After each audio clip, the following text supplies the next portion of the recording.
Okay, so it's probably time that I tell you the truth about over-the-counter hearing aids. Hey guys, welcome back to the DrCliffAuD vlog. This is vlog number 147, and today I want to talk to you about a few things, but mainly I want to talk to you guys about over-the-counter hearing aids now that they have been out for about a month. But before I get into it, if you could do me a huge favor, click the like button. You know that it really helps out my channel. And if you are not yet subscribed to this channel with notifications turned on, go ahead and do that as well. That out of the way, really appreciate it. Now, a couple things that I want to talk about. Number one, have you guys been watching Dr. Rachel Cook's videos on this channel? I don't know about you guys, but I happen to think that she's a rock star when it comes to creating videos. She just has this camera presence that you cannot teach somebody. And I just think it's fantastic. I mean, a couple of the first videos that we've published with her has received 5,000 to 10,000 views, and it's just really unbelievable.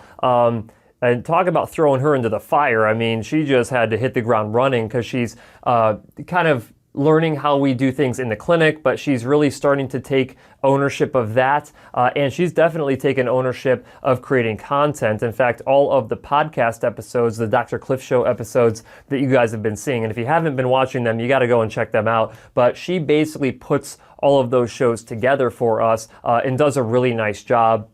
In fact, we just got done recording a bonus series for Natus about the hearing loss treatment journey that will be coming out early in 2021, or sorry, 2021, early in 2023, which will be fantastic too. And she put a ton of work into that, so I know that you guys are going to love it. But that's not the biggest topic for today's video. I just want to make sure that you guys are paying attention to all the crazy stuff going on. But I want to talk to you about over-the-counter hearing aids. Now, everyone, I'm at the point now where people pay me to either consult with them about over-the-counter hearing aids, or companies will pay me to talk to a group of their members, whatever, the membership group is, about where I stand with over-the-counter hearing aids, because I've been immersed in this direct-to-consumer hearing aid market for 4 to 5 years now because of my channel, and I've reviewed a lot of these different products, and a lot of these products have transitioned from direct to consumer to over-the-counter hearing aids. And so I have a lot of knowledge about the capabilities of these devices. I have a lot of knowledge through you guys of what people are interested in, what they're willing to purchase, what they're not willing to purchase, if over-the-counter hearing aids are even going to do anything inside of the grand scheme of the market. So let me just kind of break it down for you guys a little bit, and I will share with you my overall thoughts about what is going to happen with over-the-counter hearing aids. So if you've been following along, you know that over-the-counter hearing aids basically got signed into law, they're going to create a category way back in 2017. And so in 2017, we got this signed into law, but it took them several years to come up okay, what is an over-the-counter hearing aid? What will classify as an over-the-counter hearing aid? And they finally identified what the criteria were going to be. So they created these guidelines. The initial guidelines went through a comment period. A few changes were made after that comment period, and basically they released their final guidelines, several months ago. And then officially the first start date of over-the-counter hearing aids was October 17th of 2022.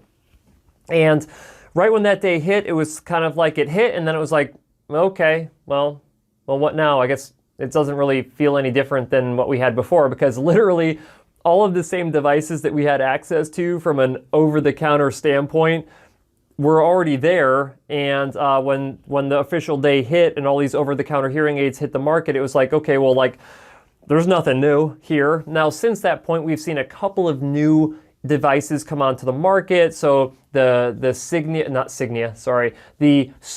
CRE C10s hit the market. Those did not exist before the official launch date of OTC. I did a review of that particular product on my channel a couple of days ago, so go and check that one out if you are interested in over-the-counter hearing aids. But to be quite honest with you, all of the devices, I'm starting to review all of the over-the-counter hearing aids now. They are exactly what all of these DTC hearing aids have been for the past 5 years, at least since I've started reviewing them. Now, I'm expecting them to get better. A lot of these devices have kind of iterated over the course of time, and they've gotten better. But there's a few aspects of this. Number one, I do not think that that over-the-counter hearing aids are going to have a dramatic increase in the adoption rates of hearing aids. Now, I want them to. Obviously, I want them to. I mean, I want people to be able to treat their hearing loss, and if you have affordability issues, if you have accessibility issues, I want you to be able to go and purchase devices over the counter to start that process.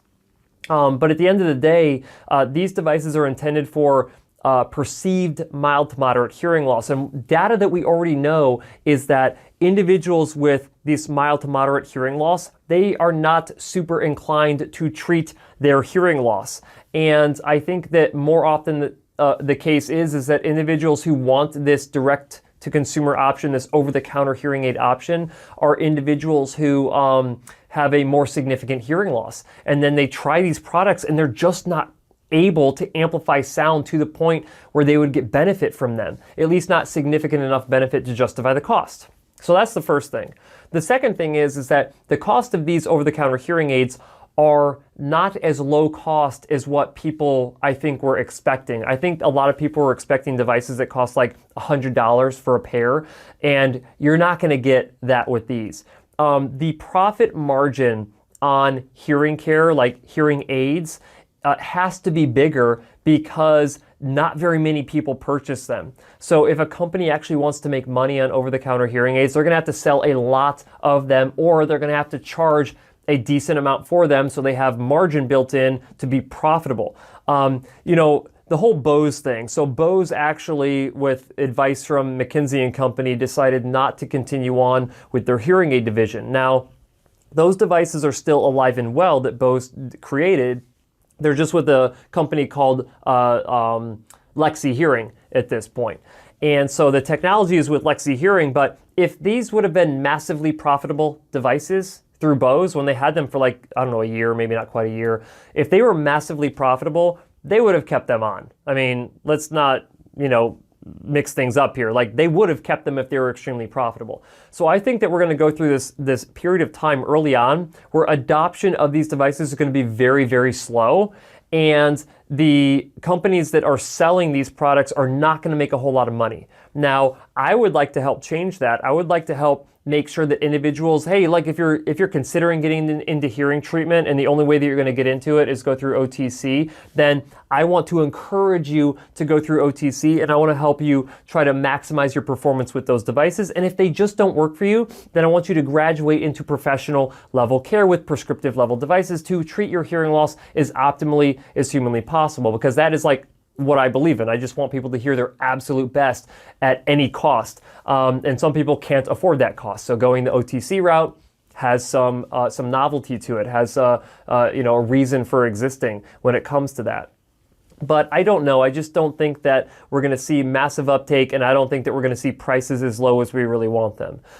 The third thing is that what's performance going to be with these hearing aids? I think initially the performance is exactly what I thought, which is not fantastic. I mean, decent, but not like unbelievably awesome compared to a prescription hearing aid. You can do so many things with prescription hearing aids that it would blow your freaking mind. From the professional standpoint, like I go into software programming some of these really advanced hearing aids, and I'm like, oh my gosh, I can do pretty much anything I want to do with these hearing aids to optimize the treatment outcome. But then I go and I start reviewing these OTC hearing aids, and I'm like, man, there's just not a whole lot that I can do with them. Like, increase a little bit of treble, decrease bass, like increase volume, decrease volume, and maybe get an equalizer that's a 3-band equalizer that doesn't really hit the frequencies that I want to be able to adjust.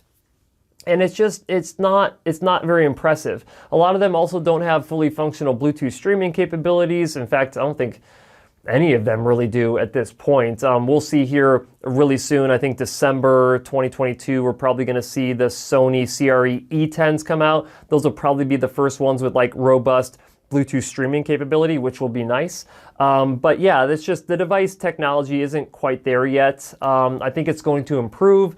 Honestly, for the price point that you're going to be getting these devices at, anywhere between roughly $800 and $1,500 for most of them, you're going to get decent performance for that cost, if you ask me. You're not spending like $7-8 grand on these devices, so you can't really expect that level of performance with these hearing aids. I've said this before, but I do not believe that over-the-counter hearing aids are actually going to pull the price down of prescriptive level hearing aids. They are in two separate categories, and keep in mind here, direct-to-consumer hearing aids, the exact same hearing aids that we're talking about today that are over-the-counter, have existed for several years at this point, and they've had no impact on the cost of prescription level hearing aids. Prescription level hearing aids have actually gone up in cost thanks to all of the inflation that we're dealing with right now. It's had no effect. And I don't expect it to have any effect, especially when the vast majority of individuals who want to treat their hearing loss are not going to be in this mild to moderate category, not if they want to treat it optimally. I just don't believe that it's going to have any impact on pricing. Now, if it does, I'll be the first one to tell you, because I run a clinic where I dispense prescriptive level hearing aids. And if I'm like, oh my gosh, you know, everybody wants OTC devices, nobody wants prescription devices, and we have to start shifting pricing to increase demand. But if you know anything about hearing aids already, that hearing aid cost is very inelastic. People are willing to purchase those devices even if they are at a higher price point. If you lower down the cost of them, people are still going to purchase them at the same rate, okay? If you increase the cost of them, people are still going to purchase them at the same rate. So I just don't think that it's going to have any impact on pricing overall. The best thing that I think will come out of over-the-counter hearing aids is that people are going to try them. They are either going to work for them, which is fantastic. They're not going to work for them, and they're going to go see a hearing care professional to optimize the performance of them better, and they'll work. Or OTC hearing aids are not going to work, and that individual is going to have to go the prescriptive route if they can afford it. If they can't afford it, they're still going to be in the same exact situation that they are right now, unfortunately, except for the fact that there are plenty of charity organizations that are out there. So if you cannot afford your hearing aids, I participated in a giving day down in Tucson with Hearing the Call, and we spent the entire day fitting individuals with hearing aids that they did not have to pay a lot of money for, and they were good, like really good hearing aids. So there are programs out there where you can get hearing aids really for close to free or free, and at that point, over-the-counter hearing aids, what's the point? If you can just go to a charity organization, if you truly cannot afford hearing aids and purchase them or get them through those organizations. But really, I don't know. It's still super early. All of my predictions here could be totally off, but you know, the best thing is that time will tell whether or not I'm right or whether or not I'm wrong about over-the-counter hearing aids. I just hope that in the process, not many people get taken advantage of with over-the-counter hearing aids, because you should be able to test them out. If they don't work for you, you should be able to return them for a refund. So just keep that in mind. Now, just to make sure that I'm being as transparent as possible, you can purchase OTC hearing aids from me. You can purchase prescription hearing aids from me in my clinic. On hearingup.com, I'm literally selling over-the-counter hearing aids. So I literally have my hands in both cookie jars at the same time. And so if you purchase over-the-counter hearing aids, I'm in support of that. If you decide to purchase prescription hearing aids, I'm in support of that. The only thing that I'm not supportive of is you not treating your hearing loss. So there you go. There is my stance on over-the-counter hearing aids. I hope you guys enjoyed it. If you did enjoy it, make sure that you click that like button. Make sure that you stay tuned to my channel, because of course, as time goes on, my opinions will probably change, because my opinions change based on facts that are out there. As of right now, these are the facts that we have, and those facts could change at any time, which means my opinion will change at any time. But I hope you again liked today's video, guys, and as always, I'll see you next week.